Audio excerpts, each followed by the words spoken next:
ishëm sot shpirt.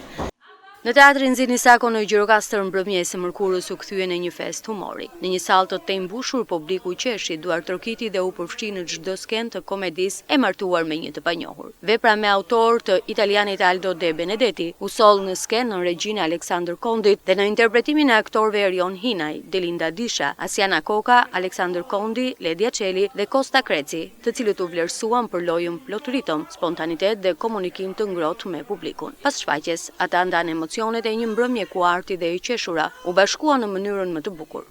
Premiera e sotme më solli shumë emocione, shumë kënaqësi. Unë e shkel për herë të parë me interpretimin e personazhit të Klotildës.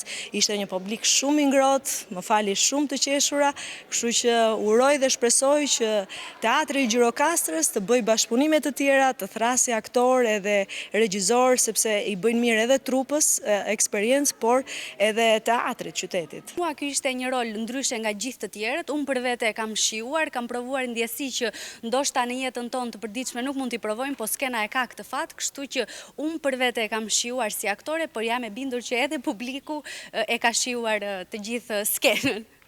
Për regjisorin Aleksandër Kondi, komedia nuk është thjesht për të qeshur. Ajo sipas tij të bën të reflektosh për marrëdhëniet, për besimin dhe për mënyrën si ndonjëherë i jetaluan rolet e veta me ne.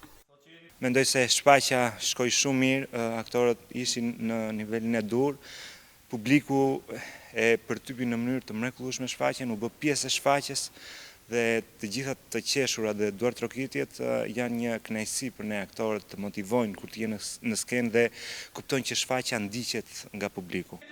Komedia e martuar me një të panjohur dëshmon se teatri vijon të mbetet një hapësirë e gjallë komunikimi me publikun, ku argëtimi dhe reflektimi ecin krah për krah.